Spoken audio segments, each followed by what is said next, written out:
was abducted, that's the thing about why that helped me to see, because the abduction happened when I was around 3, but when I was around 40, I was watching, this Ancient Aliens kinda thing, or alien thing, and they talked about the 4 aliens that people said that they've been abducted by. There's 4 common aliens that if you go down the whole history, what is it, the rabbit hole of that, Yeah. there's 4 of them, and they showed, drawings of them, and the one called the Nord was the one that came to my bed.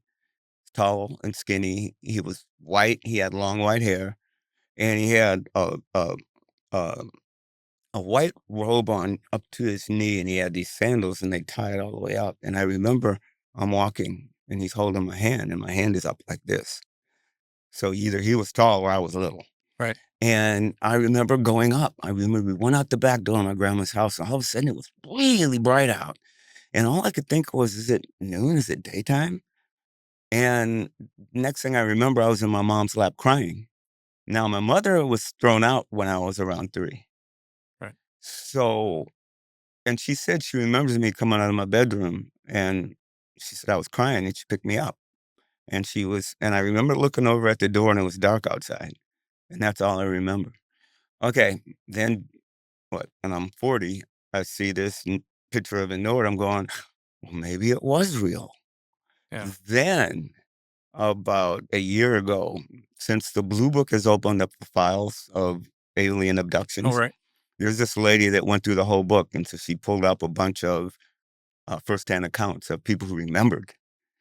And she talked to this one lady. And what happened to this lady was she went up to the spaceship, and they put her in on a thing, and she laid down and she couldn't move. She was paralyzed and she was scared. And the alien said to her mentally, "Don't be afraid, I won't hurt you." And she said, "Why am I here?"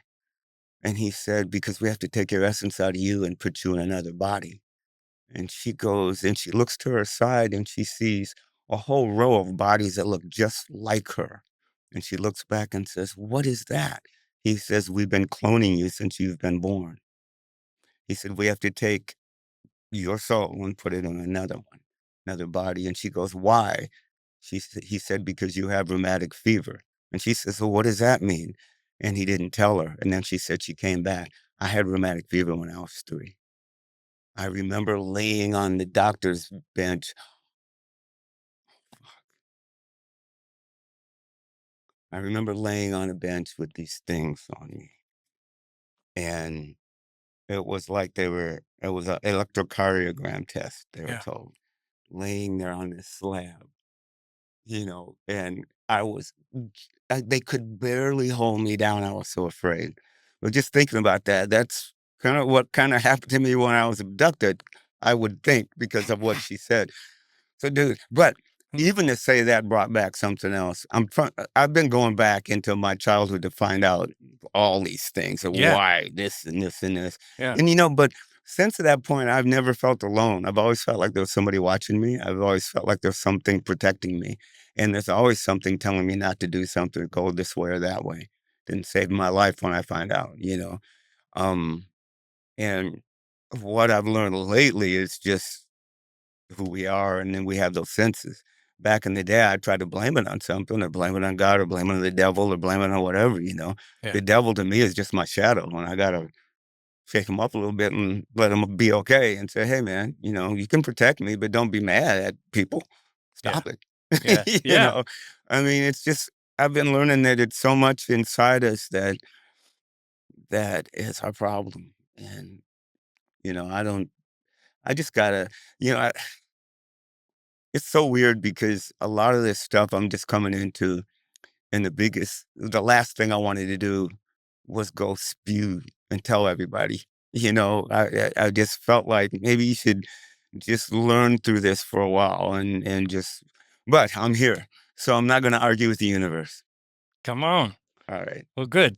Well, I'm glad you're here telling that. That's an incredible story. And as a footnote, I've heard you say before, unrelated to the alien story, Mm-hmm. is that you have keen memories, very specific memories Mm-hmm. at as early as 3. Mm-hmm. So, I mean, that's worth noting that you have Oh, other I did. memories besides Oh, that, yeah. so that somebody might not just That's associate true, that with because some. somebody said, "Well, maybe you believed it," but I remember crawling the floor at 1 1/2 because it was my grandpa's funeral, and my grandpa, as far as I remember, was the only person that really picked me up and just spent time with me, and there was this and I always wondered why I felt a loss in my life, my whole life, and I think that might have been Hmm, a reason, but I remember, I mentioned it to my mom, and she said, "Yeah," she said, "I used to crawl into the dining room and look up at the rocking chair because Pa was had passed, my great grandpa, and she said, "You just look around like, where's he at?" And I was 1 1/2 when he died. that's pretty incredible. That I mean, Uh, those people don't remember anything till they're mm. 4.